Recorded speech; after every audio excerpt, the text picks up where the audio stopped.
Quel type de vendeur aide pour prospérer malgré la concurrence? Bienvenue dans votre chronique, la chronique du vendeur. La chronique du vendeur, c'est un incontournable outil de développement commercial des entreprises et organisations.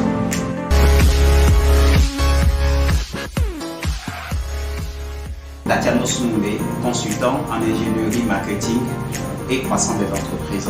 Je suis également expert en team building, le développement du capital humain et stratégie. Nous avons commencé à voir dans cette série quel type de vendeur est pour prospérer malgré la concurrence.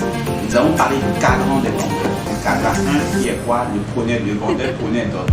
Le vendeur preneur d'autres qui est un vendeur qui connaît le produit mais ne prend pas d'initiative. Nous avons également parlé du vendeur simple. Le vendeur simple qui maîtrise également le produit mais prend l'initiative, mais son initiative est limitée à son cercle familial, aux gens qu'il connaît. Cependant, est-ce que ces deux types de vendeurs peuvent prospérer malgré la concurrence? Avant de répondre à cette question, nous allons voir les deux autres cadrans qui sont quoi? Le cadran 3.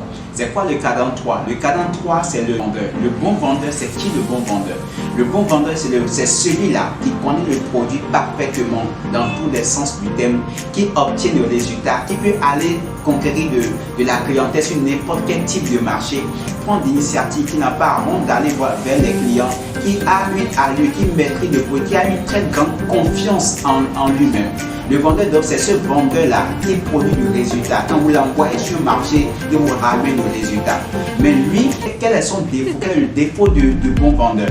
Le bon vendeur, c'est celui-là, comme je l'ai dit tout à l'heure, qui produit à tous égards des résultats. Cependant, il a une limite. Quelle est sa limitation? Il ne s'inscrit pas dans une dynamique de renouvellement d'expertise, de renouvellement de sa connaissance.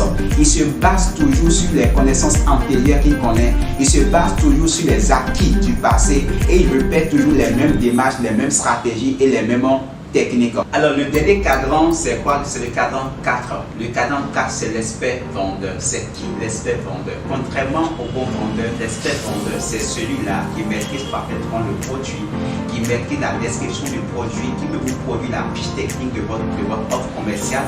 Quand il prend n'importe quelle offre commerciale, il peut vous diagnostiquer l'offre commerciale, vous faire ressortir la plus-value de l'offre commerciale, vous faire ressortir la valeur de l'offre commerciale, vous faire ressortir l'élément essentiel dont aura besoin de client qui va déclencher la décision d'achat du client. C'est un vendeur, contrairement au bon vendeur, lui par exemple, il produit du résultat extraordinaire aussi, il est productif, il est performant et il reste performant pendant longtemps. Mais quelle est la force de l'expert vendeur? L'expert vendeur, voilà quelqu'un qui est très humble. Il ne se limite pas, il ne se contente pas de ses exploits passés, mais il recherche constamment de nouvelles façons de satisfaire la clientèle, de nouvelles méthodes de vendre plus, de nouvelles manières de vendre, de mieux appréhender, de mieux connaître, de mieux comprendre la clientèle. Toujours au bon vendeur, l'expert vendeur, il n'a pas peur de transmettre son expertise, il n'a pas peur de transmettre ses secrets, il n'a pas peur de transmettre ce qu'il connaît aux autres membres de l'équipe, aux autres membres de la force de vendeur. C'est celui-là, quand vous avez besoin de lui, automatiquement, il est à votre écoute, automatiquement, il sera disponible pour vous aider, pour vous coacher, pour vous former, pour vous transmettre, pour vous édifier, pour vous amener encore à être comme lui. Il n'a pas peur de voir les autres grandir, les autres vendeurs grandir. Il n'a pas peur de voir les autres grandeurs venir à son niveau. Il pense en collectif. Alors, comment être un expert vendeur? Les entreprises, les organisations ont besoin des experts vendeurs pour prospérer malgré la concurrence.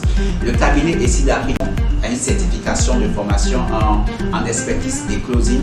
C'est une formation qui a pour objectif de former des experts vendeurs, donc de leur transmettre l'expertise qu'il faut, les compétences qu'il faut pour prospérer à tous égards dans les entreprises et organisations. Donc, vous, chefs d'entreprise, vous, managers, responsables commerciaux, je vous conseille, je vous recommande vivement la formation expertise commerciale et closing du cabinet Essidari. C'est une formation de 3 mois qui vous permet d'avoir une certification à la matière pour élever votre niveau, pour élever votre performance, pour élever votre leadership en termes de productivité dans le domaine commercial et dans le domaine de la vente. Merci à vous. C'était votre chronique, la chronique du vendeur. La chronique du vendeur, c'est un incontournable outil de développement des compétences commerciales, de développement commercial et marketing des entreprises et organisations. Aimez, partagez, retrouvez-nous pour le prochain numéro. Bye bye.